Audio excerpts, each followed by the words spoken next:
Assalamualaikum warahmatullahi wabarakatuh. Kembali lagi bersama saya Ulfa. Seperti biasa, sebelum kita membahas sebuah materi, saya akan memperkenalkan diri terlebih dahulu. Perkenalkan, nama saya Ulfa Salsabella. Saya dari kelas 2C, Program Studi Pendidikan Guru Sekolah Dasar dengan NIM 343020000083. Di video ini, kita akan membahas bersama tentang model pembelajaran portofolio. Seperti biasa, model pembelajaran ini yang saya bahas adalah penerapannya dalam pembelajaran ilmu pengetahuan sosial di sekolah dasar. Langsung saja, check it out! Sebelum membahas lebih lanjut, alangkah baiknya kita mengetahui terlebih dahulu pengertian dari model pembelajaran. Yang pertama, model pembelajaran adalah bungkus atau bingkai dari penerapan suatu pendekatan, metode, dan teknik pembelajaran. Itu definisi dari salah satu ahli, yaitu Julianto. Yang kedua, menurut Sukamto, model pembelajaran adalah kerangka konseptual yang melukiskan prosedur yang sistematis dalam mengorganisasikan pengalaman belajar untuk mencapai tujuan belajar tertentu dan berfungsi sebagai pedoman bagi para perancang pembelajaran dan para pengajar dalam merencanakan aktivitas belajar mengajar. Atau dapat kita singkat dengan model pembelajaran adalah bentuk pembelajaran yang tergambar dari mulai awal pembelajaran hingga akhir pembelajaran yang disajikan secara khas oleh tenaga pendidik.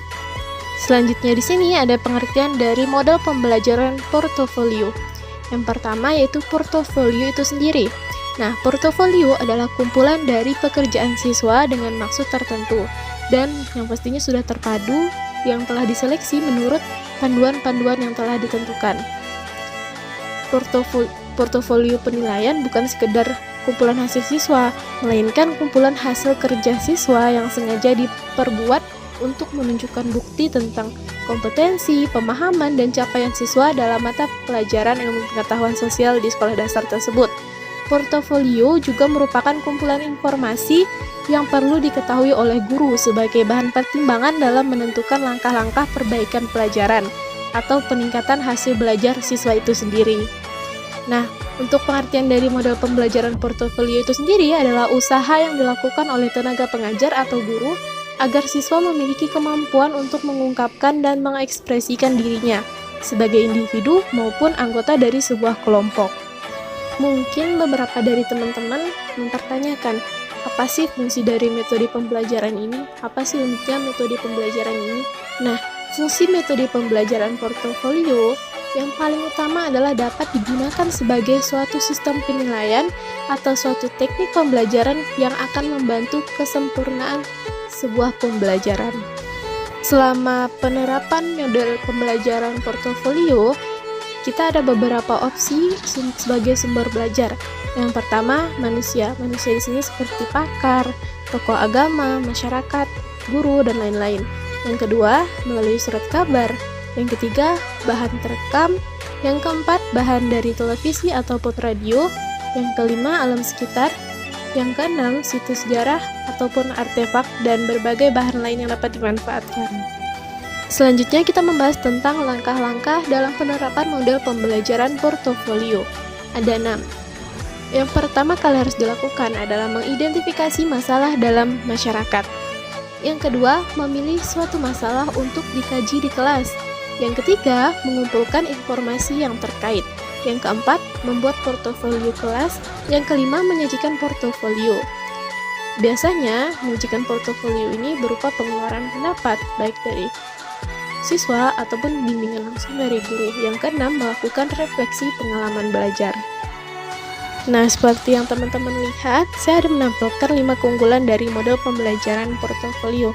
Namun, saya akan membacakan poin yang tidak saya tampilkan, yaitu dapat digunakan untuk mendokumentasikan prestasi siswa, mendemonstrasikan kemampuan siswa menerapkan pengetahuan pemecahan masalah, kemampuan menggunakan bahasa ilmiah, mengkomunikasikan ide, serta kemampuan memberikan alasan ataupun menganalisis.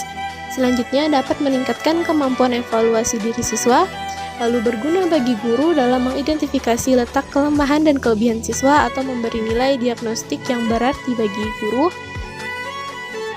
Umpan balik yang diberikan siswa akan membangun sebuah pemahaman yang kuat bagi siswa tersebut. Dan yang terakhir, guru dapat mendeteksi variabel afektif siswa. atau memantau status afektif siswa, antara lain kejujuran, percaya diri, ketekunan, sikap positif terhadap pembelajaran, dan lain-lain. Untuk yang saya tampilkan, sekiranya teman-teman dapat membacanya sendiri, karena kalau video ini terlalu lama, saya yakin akan sangat membosankan untuk ditonton. Oke, langsung saja kita beralih ke poin selanjutnya, yaitu kelemahan model pembelajaran portofolio. Ada 6 kelemahan dari penerapan model pembelajaran portofolio. Yang pertama, diperlukan waktu yang cukup banyak. Yang kedua, kurangnya pengetahuan atau daya nalar guru yang bersangkutan. Yang ketiga, belum diberikannya hak otonomi mengajar sebagai pengembang kurikulum praktis di kelas. Yang keempat, diperlukan tenaga dan biaya yang cukup besar.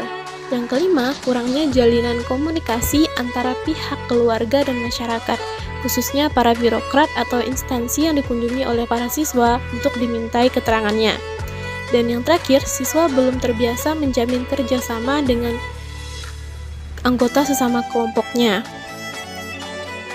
baik itu berupa kesadaran, sehingga jika ide atau gagasan terlalu banyak, maka siswa akan mengalami kesulitan untuk menemukan inti permasalahan dan mencari jawaban atau pemecahan dari masalah tersebut.